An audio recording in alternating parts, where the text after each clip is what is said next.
I was trying to give Elsa. It's not working. So, I know I've talked about this, I'm sure. I haven't rewatched my videos because I know that I'm gonna cringe at myself, and I don't want that to stop me from doing this. There's no joy in suffering, and I've realized that recently. I would say this year, really, it took me to realize that I was always the type of person who romanticized sadness and found comfort in being sad. I can remember I always would listen to sad music because I don't know, I liked it.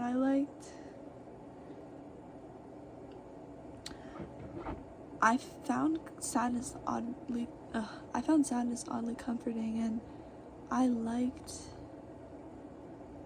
like it, but I did in a way. And for some reason, ever since I was a child, I've been that way. Like, I never really thought about how music would affect my mood. I didn't really think about that until recently. Like, when I was on the way to school, like in high school, I would play the most devastating music at 7 in the morning on the bus ride, and I wasn't thinking, oh, this is gonna affect my mood, this is gonna make me sad. I was like, I don't know, I just didn't think about it at all. I didn't really start thinking about how music affects my mood until recently. And ever since I realized that, I've been a lot more cautious about what I listen to, because when you get a favorite song and then you want to listen to it all the time, so you're kind of in a way affirming whatever you're listening to. You're it's affecting you. And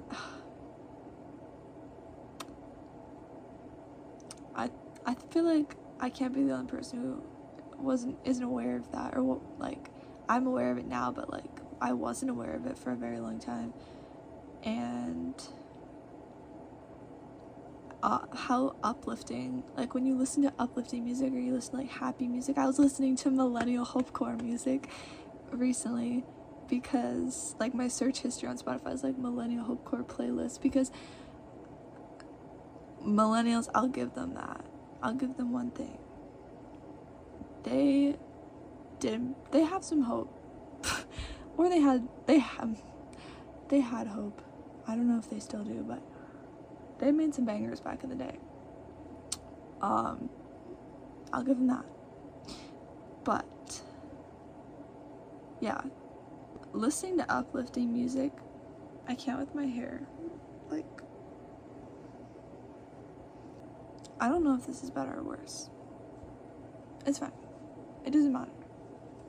Listening to uplifting music versus listening to sad music, you don't realize how much that sets you up for your day. People usually listen to music first thing in the day, whether they're in their car in the morning or on the bus or something, playing music, or I don't know, that is the thing people do first thing in the morning, and I feel like it does set you up for your day. But yeah, I would find enjoyment, and a strange enjoyment in being sad, or in romanticizing sadness, or like I said, listening to music that was sad and finding comfort in sadness and in the sad music, or in the concept of being sad. There's something romantic about it that, to me, I think to a lot of people, that is kind of illogical when you really think about it. And I don't know, in shows and media, sadness gets romanticized, I feel as well. I've definitely been influenced by media I've consumed and shows that something tragic or sad happens, or like I'll see a sad edit of a character and I will like romanticize it. I used to. Like a character will have hit rock bottom and they'll be like completely like miserable. And I used to romanticize that. Like they'll be going through hell and I'll be like, I wish that were me. Not really, but like, you know what I mean? Like kind of. Or I'll be like, yeah. Like I don't know, it doesn't make any sense when I think about it now. But I feel like that's just like lack of also life experience. Like before that you kind of don't have anything to compare it to, so you don't really know like what it really feels like to hit rock bottom, or to have gone through some things, or I don't know. When you haven't, you have nothing to compare it to, so you listen to these sad songs, or you see characters going through hard things in whatever shows, and you romanticize it, I guess, and you don't relate. It's hard to explain. It's like before if you never have experienced anxiety or depression, it's like romanticizing depression or anxiety. Or if you have never experienced those things, so you have no idea, which I'm sure like pretty much everyone has to a certain degree anyways. But if you've never experienced like really intense like depression or anxiety, you like, it would be easy to romanticize those things, because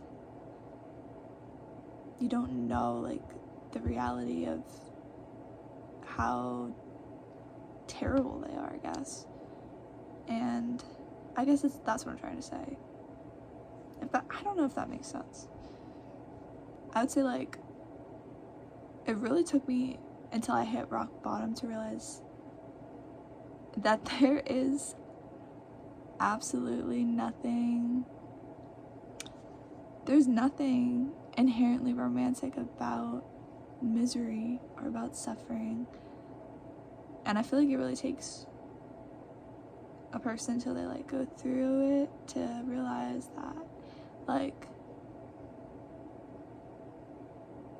I was a person who used to romanticize that. Like I would romanticize suffering. I would see all these TikToks about people basically just like saying self-deprecating things, and always having a negative outlook on everything, and like trying to romanticize sadness. Like that's a lot of social media, and I was part of that.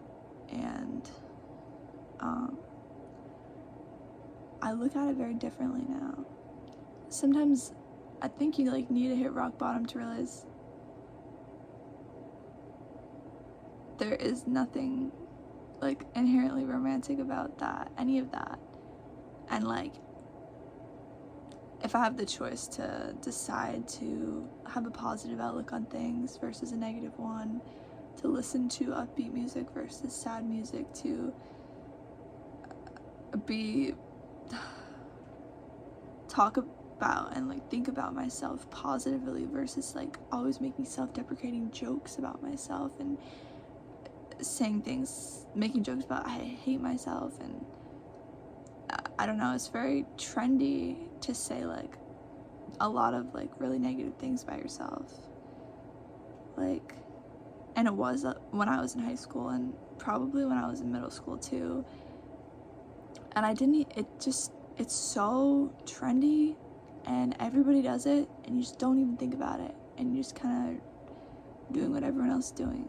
But I think it is really important to think about and to realize and to be like more conscious of how you're speaking about yourself, and how you're speaking about, or how your outlook is on life and on whether it's positive or negative. Like I feel like it's really important to be aware of that. And once you realize that and you start like implementing like all of these things into your life, these more positive, like this more positive mindset and stuff, when you try to like look back on how you were before, when you like fall back into like old habits or patterns, it's like, it's different. It feels very different. It's no longer comforting or comfortable. It's like weird. It's like I have a completely different like perspective on how it used to be when I was more so like that, when I was more negative and whatever. Like, I used to look at that time as like really good, and then when I kind of changed how I thought, I no longer look at that as like a really good time. I just like realize more how negative I really was, and I feel that when I think back. I don't know. I think the expression is there's no prize in suffering. Not there's no joy in suffering. Obviously there's no joy in suffering. There's no prize in suffering. I'm pretty sure that's what the actual expression is, which there isn't. And I see a lot of people who don't get that, and I used to not get that either. And I just want to tell them, like, I want them to like understand. And I'm like, I used to be this way too. Like, I wish you would, I don't know, I want to make them understand. And sometimes it's hard to like make other people understand. You just have to, I feel like everyone is on their own timeline, and people discover things different times in their life and whatever. And sometimes people don't discover that, and it's like not their life path or whatever, and it's like, that's fine. You can't really change unless you want to change, like, yourself, and you're seeking out like change. Otherwise it's unlikely that a person will change. Like, it took me to seek it out myself, to want to change. And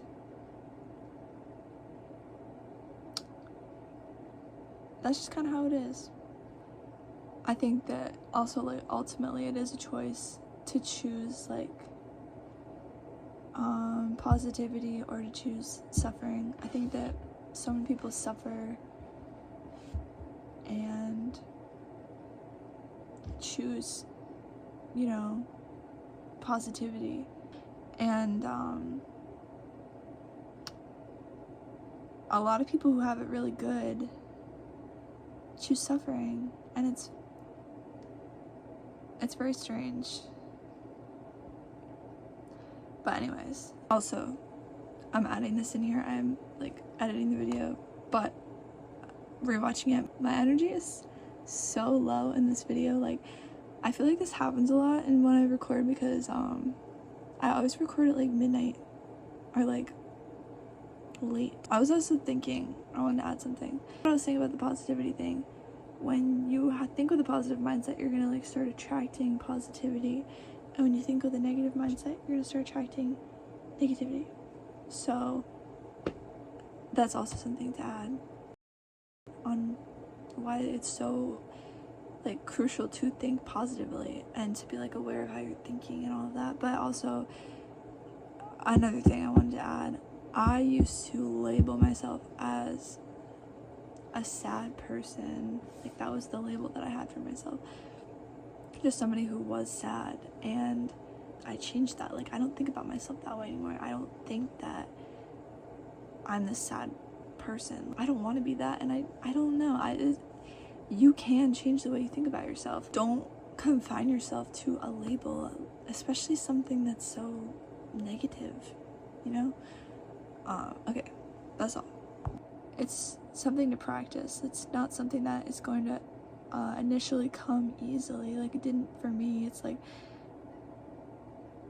it's a new way to think. Like, you have to rewire the way that you used to think, and old thinking patterns. And but anyway, it's good to ask yourself, like, do I want to think positively, do I want to choose like positivity, or do I want to choose like happiness for myself, or do I want to choose suffering? And where is the prize in choosing suffering? Genuinely, where is the prize in that? Like, think about it.